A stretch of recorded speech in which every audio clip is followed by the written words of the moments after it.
welcome to my YouTube channel, 4-Stroke Freedom.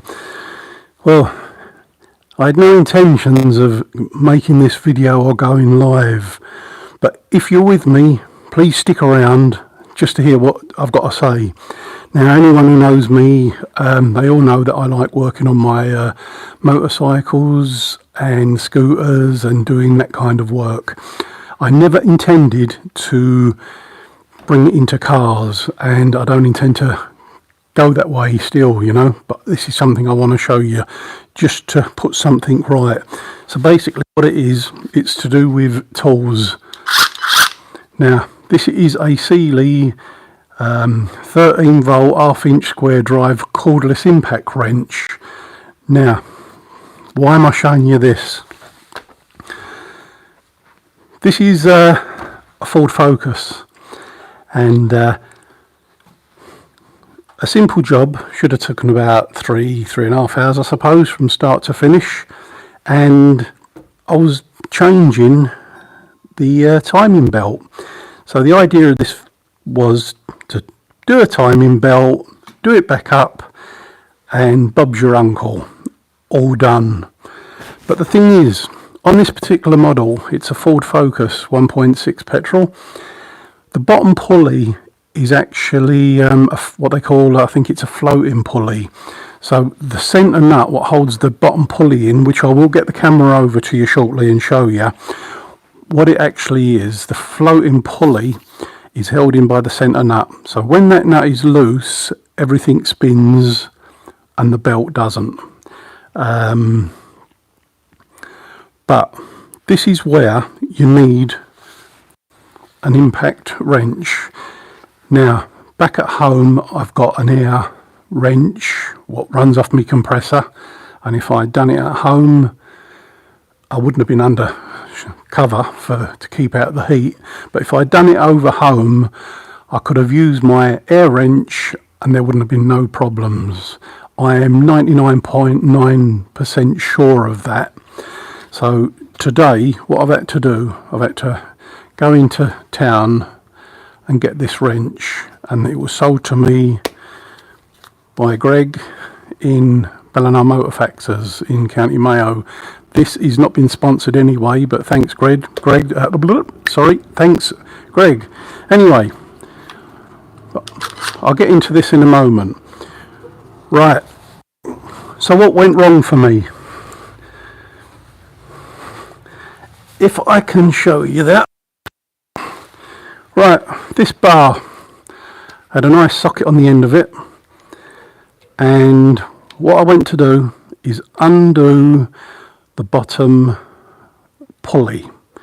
I'm going to bring the camera to you, I know I said that, and as I did, it jumped and knocked all my timing. Now what I've actually think it's done, I won't know until I've stripped it down. I'll be stripping it down this evening, I've been busy today. So I'm certain that I have bent a valve or two because of it, because since that has happened the engine will only turn 180 degrees. So it's only 180 degrees backwards or forwards the engine will turn. So now this is what I'm going to do. I'm going to bring the camera forward and actually show you where the problem lies. So if you can see in there, that nut there, the bolt what goes through the bottom pulley, you're probably missing the sump there and everything, because what I've actually done, I've taken down the sump to double check everything. I've really made a big job out of a small job. So I was using this, it slipped, knocked me timing out and smashed valves, because it was so tight.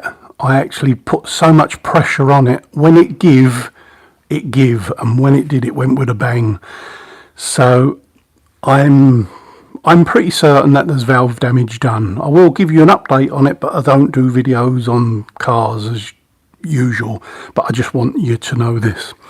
Now I've got this SEALEY gun. Now if I had used this Sealy gun on that nut, what it would have done, it would have undone it immediately, and it would only have vibrated the bolt and pulled it out rather than everything twist. Now I actually was worried that this was going to happen. Sorry about this, folks.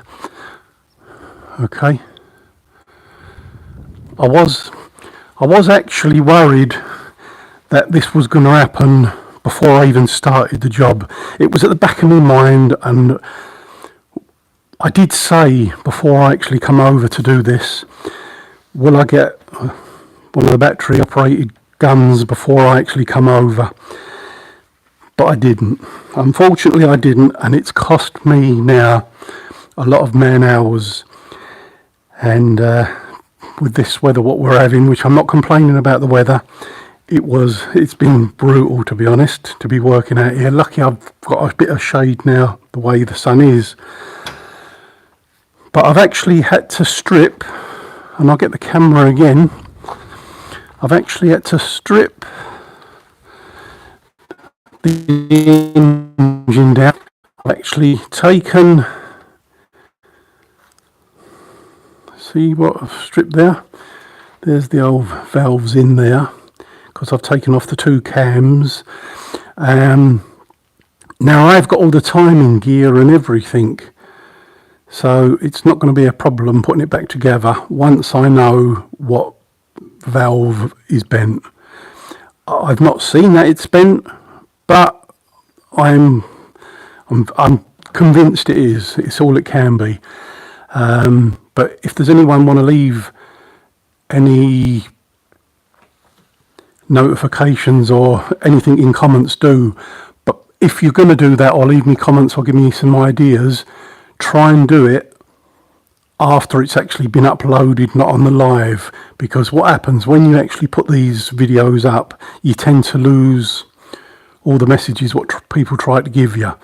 Now I've done loads of timing belts in the past, and what I've always done, I've used Tipex on the belt, which I do find it works.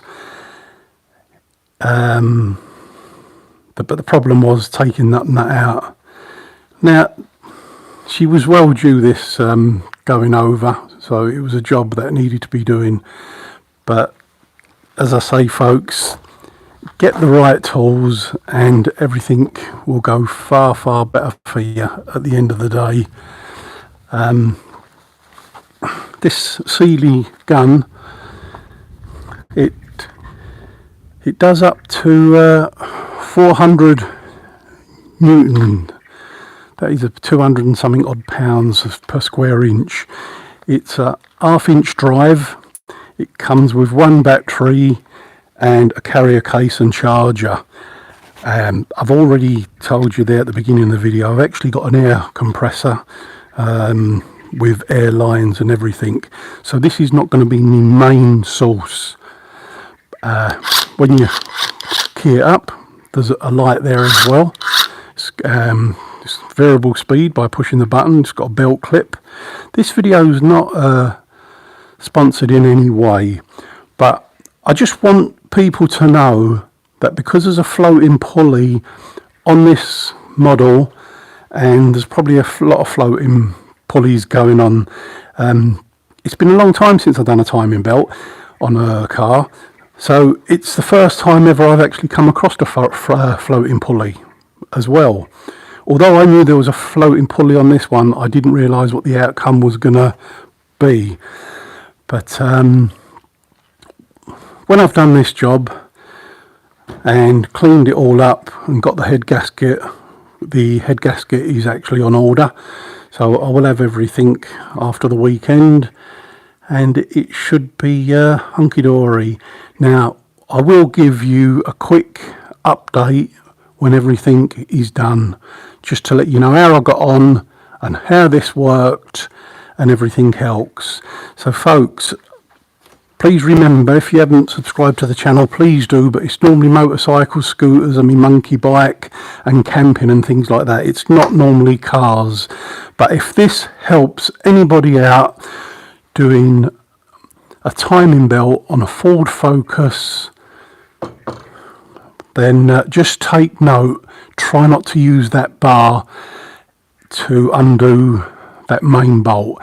If you're going to, my advice would be probably take out the starter and jam up the flywheel somehow.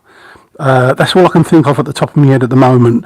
There might be another way to jam it up, but in hindsight, if I could look back and do it, that's what I would have done. First off, I wouldn't have, because it was at the back of my mind that this could go tits up.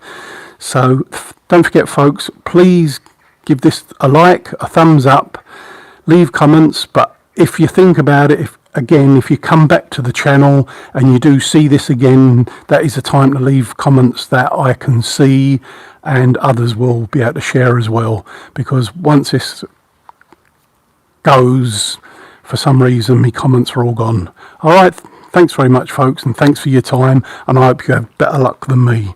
That little thing will save me a fortune in the time to come, and you will be seeing it being used on my motorbikes and scooters and bits and pieces when I get back. Thank you, folks, for tuning. Until next time, we'll talk to you again. Goodbye.